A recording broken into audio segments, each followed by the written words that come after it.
दोस्तों, बिहार में बीपीएससी के माध्यम से हुए तीसरे फेज की शिक्षक भर्ती जिसकी परीक्षा रद्द कर दी गई पेपर लीक की वजह से, अब यह पुनः परीक्षा कब तक होने की संभावना है, इसके रिगार्डिंग इस वीडियो में डिटेल में बात करेंगे। और कुछ मीडिया रिपोर्ट्स भी सामने आई हैं जिससे आपको कुछ हिंट मिल जाएगा कि पेपर कब तक होने जा रहा है। अंत तक जरूर जुड़े रहिएगा। इससे पहले मैं आपको याद दिला दूं कि अगर आप फाइनेंस में इंटरेस्ट रखते हैं तो व्यूबिट के ऑफिशियल फाइनेंशियल यूट्यूब चैनल फिनोबिट, जिसका लिंक आपको डिस्क्रिप्शन में दिया गया, मेक श्योर कि इस वीडियो को पॉज करते हुए आप डिस्क्रिप्शन से दिए गए लिंक से चैनल को जरूर सब्सक्राइब कर लीजिएगा। वो चैनल के वीडियोज आपको हेल्प करेंगे कम उम्र में ही कैसे आप फाइनेंशियल फ्रीडम पा सकते हैं और किस प्रकार से आप अपने पैसे को सही जगह मैनेज करके इन्वेस्ट कर सकते हैं ताकि आप ज़्यादा से ज़्यादा रिटर्न कमा पाएं। तो मेक श्योर कि आपने डिस्क्रिप्शन में दिए गए लिंक से चैनल को जरूर सब्सक्राइब कर लिया है। दोस्तों, जैसा कि मैंने पहले आप सभी को सूचित किया था कि बीपीएससी टीआरई 3 की परीक्षा जो है वह चुनाव से पहले हो पाना अब बहुत मुश्किल है।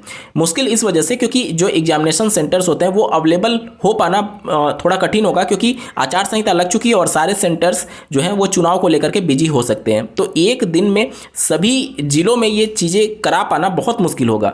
और चुनाव की तैयारियों को लेकर के भी जहाँ पर ईवीएम मशीन और ये सब चीज़ें रखी जाती हैं उन सब पर भी स्ट्रांग कंट्रोल रूम के तहत नज़र रखनी होती है और ये सारी चीज़ों को शासन अपने कंट्रोल में ले लेता है जब आचार संहिता लग जाती है। तो इस वजह से थोड़ा सा मुश्किल होगा एग्जामिनेशन सेंटर्स को लेकर के। और बीपीएससी बिल्कुल भी नहीं चाहेगा कि हड़बड़ी में परीक्षा कंडक्ट कराना, क्योंकि जिस प्रकार से पिछली बार पेपर लीक हुए हैं और जिस प्रकार से मामले सामने आए हैं कि जो पेपर लीक हुआ है वह प्रिंट से पहले ही हुआ है, क्योंकि जो सॉफ्ट कॉपी मिली उसमें बार कोड नहीं था। ये तभी संभव होगा जब जो पेपर तैयार हुआ वो एक तरीके से जो आयोग है वहीं से हो सकता है सॉफ्ट कॉपी उसकी पेन ड्राइव में ली गई हो, या फिर जो प्रिंटिंग प्रेस है वहाँ प्रिंट होने से पहले ही सॉफ्ट कॉपी पेन ड्राइव में ली गई हो। अब इन दोनों नज़रिए से ईओयू जो है वो जांच कर रही है और बिहार में जो बीपीएससी आयोग है उसके अधिकारियों से भी कई सवाल पूछे गए हैं ईओयू के माध्यम से।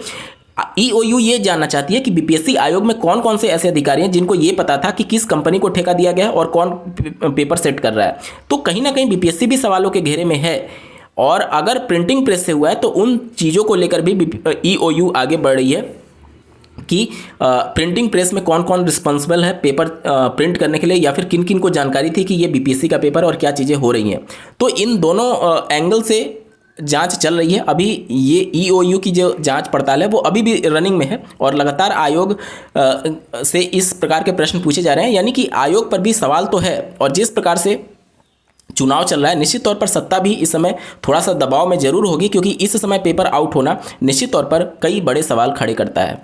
तो इन सभी चीज़ों को लेकर के आयोग भी हड़बड़ी नहीं करना चाहेगा। शासन भी थोड़ा समय लेकर के फुल प्रूफ तरीके से पेपर कंडक्ट कराने की तरफ विचार करेगी।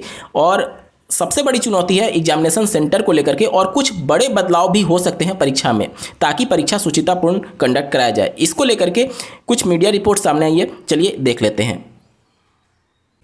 स्क्रीन पर आप न्यूज़ 18 बिहार का न्यूज़ फ्लैश देख पा रहे होंगे। बीपीएससी टीआरई 3 परीक्षा को लेकर के फैसला नहीं, चुनाव आयोग की अनुमति के बाद होगी बीपीएससी टीआरई की परीक्षा।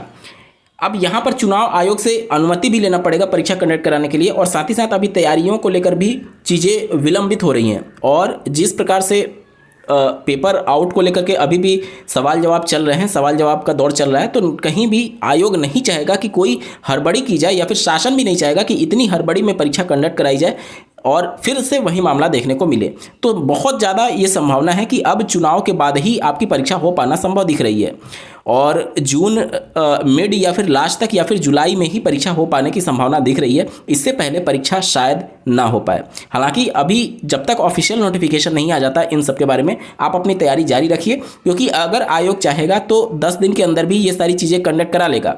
लेकिन चूंकि फुल प्रूफ तरीके से कराना बहुत बड़ी चुनौती बन गई है अब आयोग के लिए, इस वजह से शायद ना कराए, क्योंकि अब अगर हड़बड़ी में गड़बड़ी हुई तो निश्चित तौर पर बहुत ज़्यादा फजीहत होगी, ना सिर्फ आयोग की बल्कि राज्य सरकार की भी, और राज्य सरकार कभी ऐसा नहीं चाहेगी। इस वजह से उम्मीदें तो हैं कि आपका जुलाई फर्स्ट वीक या फिर जून लास्ट तक आपकी परीक्षा हो सकती है। इस वीडियो को देखने के लिए आपका बहुत बहुत धन्यवाद। भगवान करे आपका दिन शुभ हो।